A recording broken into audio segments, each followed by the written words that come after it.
Hi my loves, welcome back to my channel. Welcome if you guys are new. Today we have a little sit down video which I haven't done in a while and I'm very excited for this. Today we're going to be talking about the bookish things I want to leave in 2024. So going into 2025, kind of setting new habits, letting go of like all this kind of competitive bookish stuff that is in my mind and I don't know why. And I will say this is 100% inspired by Belle. She is such a beautiful soul. She has a YouTube channel as well as a TikTok. I'm mutuals with her. Like she's actually the sweetest. So I'll leave her channel down below in case you want to check out her video. But I basically just noted down all of the things I want to leave in 2024, all the bookish little things to kind of make my reading experience a little bit better in 2025. Like I definitely had a good reading experience this year, but like I feel like I could be a little bit less harsh on myself and we could like, you know, enjoy it a little bit more together. And then I also asked you guys on Instagram to say whatever bookish things you want to leave in 2024. So I have some input from you guys as well, which I'm very excited to debrief about. So grab yourself a drink, grab yourself a snack. I've got my matcha here because it is so hot outside, and let's just get into the video. We're just going to start out strong, and I want to remind you guys that these are my opinions. This is my experience reading. This doesn't have to relate to you. It doesn't have to apply to you. It might, and that's great.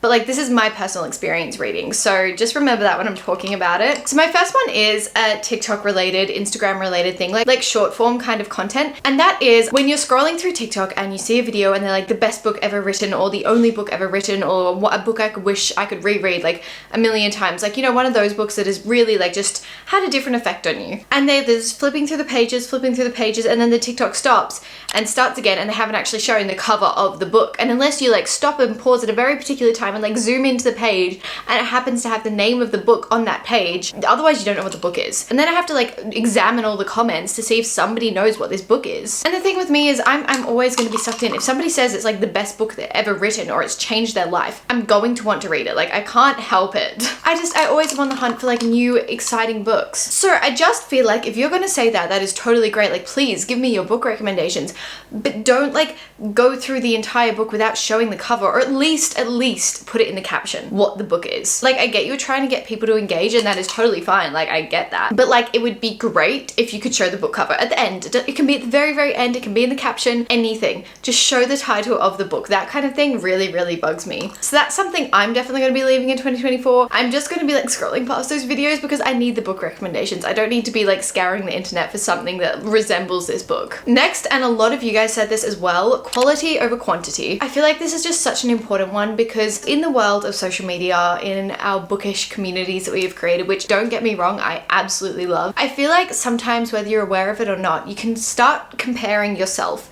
and your reading speed and the amount of books you read to other people that you see online. And it's so confusing because like obviously everyone has a very different schedule in their life. Like somebody might have a stay-at-home job where they can work at random hours of the day. In between all that, they get to read the whole time. Or they might just be an incredibly fast reader and can sit down and binge like an entire book in one sitting. I don't have the attention span for that, neither do I have the time for that. So I'm not going to be able to sit down and binge a whole book in one sitting unless I put away all distractions, I put away my phone, like get noise cancelling headphones on. I won't be able to binge a book unless I do that. That's just me reading. Like I can't help it. I just have trouble focusing sometimes on what I'm reading, especially when it's a long, like complicated fantasy book. So people have very different experiences of reading, and obviously that will contribute to how many books you can get through in a year or in a month or in a week. I'm very proud of myself this year. I've gone through about 90 books, which is amazing for me. Like, and I know it's a very big number, but I put a lot of time aside to read. Like I seriously put an hour or two a day aside every single day to read and to be able to get that many done. And to me, that's anywhere between like 6 to 10 books a month. And then I'll be scrolling through my For You page and I'll be like, and I'll see people be like, these are 16 books I read in May. And I'm like, amazing for you,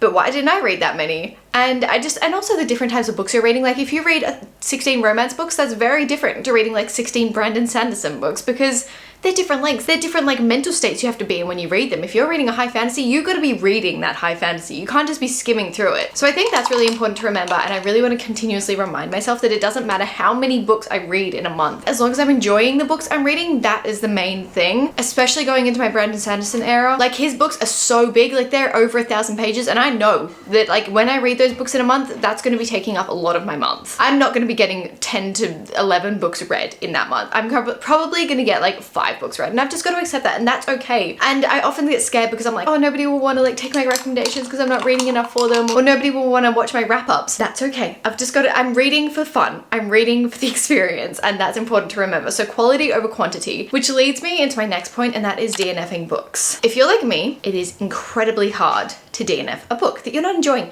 I might be absolutely hating this book. I might be like forcing myself through it, but do you think I can DNF it?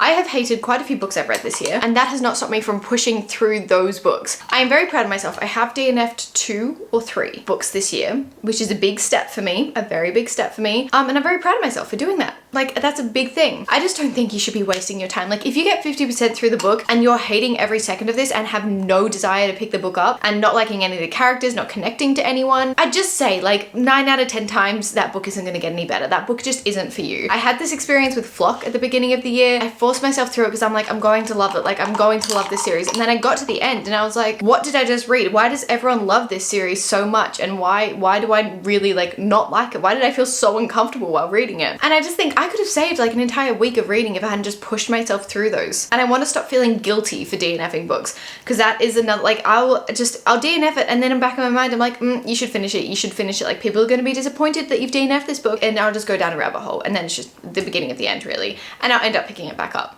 even when I've DNF'd it. So that is something I need to work on in 2025. This matcha is wonderful. It is hitting the spot. A very, very big one for me, and I talk about this on my TikTok a lot, saying that audiobooks aren't reading.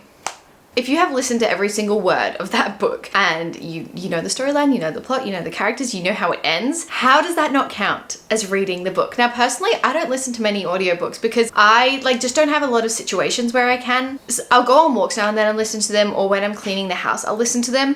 But when I'm doing much more than like cleaning the house and doing mindless activities, I can't really I can't process them whilst I'm doing something else. My brain can't focus on 2 things at once. So personally, I don't listen to them very much. But like when I do, and when I listen to an entire book on audio, that counts. I'm putting that towards my reading goal. What do you mean? I often get people in my comments being like, yeah, I listened to the audiobook, but I'm not sure if that counts as reading it. And I'm always just like, of course it counts. Of course you understand what happens in the book. You know the book, right? Like, of course it counts. As a bookish community, the entire community, this one just doesn't apply to me. This applies to everyone. We should definitely be counting audiobooks as reading a book, because that's definitely a way of reading a book, and I don't care what anyone says. This one is a big one for me. Nobody else commented this, but like, it's a very, very big one for me, and that is not getting turned off a book through a nickname or through a particular name. I'm very picky with nicknames used, and if somebody says a nickname that I don't like, for example, Pumpkin, I'll immediately like cringe, and I'll have to like put the book down and like be like, okay, I'll come back to it soon. And then if they keep calling that person that name, I'm just gonna keep cringing, and it's gonna really impact my reading experience of the book, despite the fact of whether I love the characters, whether I love the plot, whatever, it's going to impact my reading experience, and I don't want that. I want to be able to separate these little tiny things in my brain that are just random, that are making me not like a book as much as I could. It doesn't even contribute to the story. Like, how does a nickname contribute to the story? I don't know, what, that's just my brain. I don't know why. But I need to convince myself that it really doesn't matter. Now, if you're on Book Talk, you know how easy it is to come across a spoiler, especially for like really popular series. And unfortunately, that has happened to me multiple times, purely because of audios. I'm always so grateful when people would put like a spoiler warning before they go on to say like a quote from the book, or I don't know, a really like heart-aching thing that happened in the book. Like, obviously I don't want to know about that if I haven't read the series, and I'm going to read the series. And so I'll always skip it then. But I find people don't put spoiler warnings for when they use like the audiobook that's like being mixed into a TikTok audio. They don't put spoilers when they use that sound, and so I'll be thinking they're just like recommending a really good like fantasy book, but then the voiceover is just like a complete spoiler for the book. I don't know if that's happened to anyone else, but that has happened to me like a few times now, and it really bugs me. Like, I end up getting the book spoiled for me purely from the audio. So I feel like just a little spoiler warning needs to be put when you're using an audio. When they're like saying a quote that does like low-key spoil the series, like just put a little spoiler warning. This one is another big one personally, and that is not feeling the need to buy the physical book when I've read the book on my Kindle. Now, because I recommend books all the time to you guys on TikTok, I really like being able to hold up the physical book, because, and like when I'm doing my reading wrap-ups on here, love to be able to hold up the physical book and my TBR videos. But honestly, I'm running out of space. I'm renting in a little apartment. I don't have like this insane amount of space for all my books. And when I can read that book on Kindle, like especially when it's on Kindle Unlimited, I don't need that book physically. Even if I like like love it to death. I can still be talking about it to you guys. I can still show a picture of the screen of what the cover looks like. I can still talk about it without having to have the physical copy in my hands. If I'm gonna reread it and want to like annotate it physically, that's a different story. Say for like Phantasma, for example. I read that book, absolutely loved that. I don't need to go and order like a $36 copy from Amazon when I liked the book, and I'm definitely going to recommend it, but it's not like one of my favorites of all time, and I'm not going to be rereading it anytime soon. And I need to like constantly remind myself, because again, sometimes I think you guys aren't going to like the rec videos if I don't have the physical book with me, which is just not true, because I watch people's videos when they don't have the physical book. Going into extremely popular books with like major expectations. A lot of popular books I feel like I would really enjoy if I just picked up one day at a bookstore and started reading it and was like, oh my god. So for example, the Throne of Glass series. Now I do really like this series. I do love it, like don't get me wrong, but it took me a long time to get into it. Like I'm talking like 4 or 5 books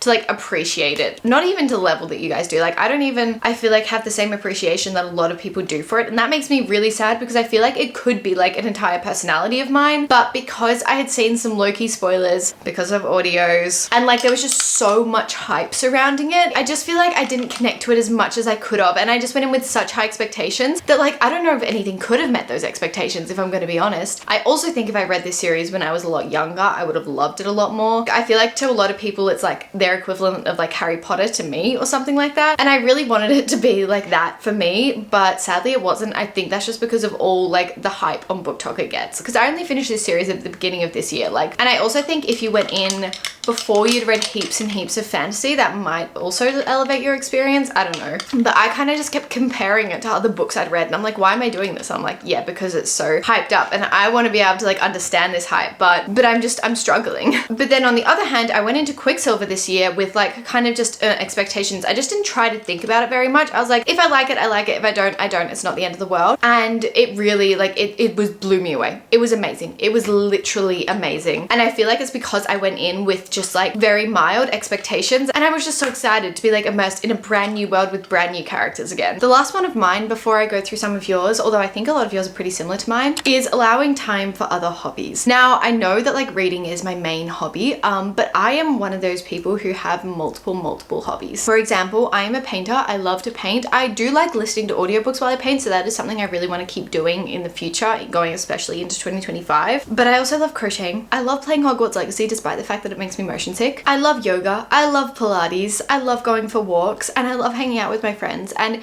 I think it's really important, like anything in life, to find a balance between all your different hobbies and making and like prioritizing what you just feel like doing in the moment. Sometimes I don't want to sit down and force myself to read when I don't feel like it. Usually in that sense it's because I'm not liking the book, but like I don't want to force myself to read when I'm not feeling like it, because I'm not going to enjoy the book as much. If I'm feeling like painting, I want to go paint. If I feel like going for a walk, I want to go for a walk. Like making time for other hobbies, I think is very important. The last one from me as well, this kind of just popped into my head and then I'll read out yours, is following creators who don't have the same book taste as you. Basically, I follow a lot of creators who are like, their main books that they read are like mafia romances, dark romances, anything like that. I don't read those books. I really don't. And they'll definitely prefer like a really spicy romantic book over a high fantasy book. I'm the opposite. I would prefer a really strong plot over like a spicy romantic book. But that is not to say I won't watch every single one of their videos, because I love when like hearing people talk about books. I love hearing people like rant about the books that they love, and I love watching people for their personality. I guess it's just like watching any kind of influencer. Like I feel like just because you have different book taste to somebody doesn't mean you can't still enjoy their content and engage with their content and like respect each other's opinions, of course. But I don't know, that's something to me that I would love to kind of just keep going. Like just because I don't necessarily read the exact same things as other people, I can still like engage with their content, and it's really fun. A lot of the points I said have pretty much covered what you guys have said, but I'm just going to read out the some that I haven't covered. One of you said reading too fast just to hit my reading goals. I can totally agree with that. I feel like sometimes it's really easy to disconnect whilst reading and kind of just skim read the book and not actually like, you know, take in the content that you're reading just so you can like get the book done and move on to your next book, or like get that book done just so you can like add it to your reading goals. Like I totally get that. I think it's so important to like, when you find yourself doing that, to kind of like slow down and be like, what's the point in reading this book if all I want to do is read it to finish it? That's what I often try and tell myself, because I used to be a really big like skim reader when I wasn't enjoying a book, and that's the thing, I usually will skim read if I'm not enjoying the book. But also I need to tell myself that I can DNF that. if I'm not enjoying the book, I can DNF it. Similar to what I said, buying books that are on Kindle Unlimited, I can always buy them after I know that I like them. That is such a good idea. I think using Kindle Unlimited more is such a big goal for me in 2025. I pay for Kindle Unlimited every single month, and I reckon I read 1 to 2 books a month, maybe, from Kindle Unlimited. Like, that's just like buying a book a month. I want to use it to my advantage. I want to read as much as possible from that, and I totally agree. Reading them before you get the physical books is very important. People not accepting different opinions on different books. This I also totally agree on. I think there is definitely 2 ways of asserting your opinions on books. If you don't like a book you read, that is totally okay, number one. Like, if you don't like Akatar or something, totally okay. But I think voicing that respectfully is also really, really important. And it also, like, it goes straight back. Like, people in the comments have to be respectful about your opinion as well. If they agree with you, that's great, because you can find like like-minded people. But if they don't agree with you, like going, yeah, okay, I really enjoyed the book, but like, that's fair enough, I see why you don't enjoy it, or maybe you didn't connect to it. Like, understanding that people have different experiences reading a book, and that's why they might have diverse opinions, and it is totally okay. If you don't like a popular book, or if you don't like any book that somebody else loves, fine by me. A lot of you said like comparing yourself to other people's reading speeds versus how much they read in a month or in a year. Like I said before, I just think it's so important to remember that everyone has different schedules, everyone has a different reading pace, especially if you started reading like again this year and haven't read since you were 12 or something, compared to like somebody who's been reading for their entire like teenagehood. Like, that's, you're gonna have different reading speeds as well. Being too scared to pick up an epic fantasy book, why are they so long? I completely agree with this. Like talking about Brandon Sanderson, his books are so long, and because of that, they're just so intimidating. But like, every time I've actually gotten through an epic fantasy book, I don't think I've ever been disappointed. Like, there is something about their world building and the thought and intricate little details that go into those books that like, it's just almost impossible not to be amazed by. When you can like connect those little dots, like from the very beginning of the book to like the end of the book, and then your brain kind of just starts putting the puzzle together, like that is the most satisfying feeling to me when reading a book, and I just think it's so worth those 1,000 pages. Like, it is so worth it. I need to stop doing that too though. I really need to stop like being so intimidated. Reading negative reviews of books, I love this one. That is something I want to leave in 2024 and not bring into 2025 at all. I don't know why I do this to myself, but like, I will do the exact same thing. I'll finish a book, rate it like 5 stars or 4.5 stars, be like, that was amazing. Go onto Goodreads or go onto Fable or any kind of review platform to like leave my review or just rate it, and I'll see like, oh my god, that was the worst book I've ever written. How can people like this book? And then I'm like, oh, well, did I actually like that book? Like, did I actually enjoy it? And I start questioning my own thoughts. I'm like, I wouldn't have even thought to question that if I hadn't read those reviews. I feel like hearing different people's opinions on books definitely makes me question my own opinions on them, especially for really popular books that I might absolutely love, and I'll see another person who I usually have really similar opinions to say they really hated it. Like, for example, When the Moon Hatched, I know a lot of people really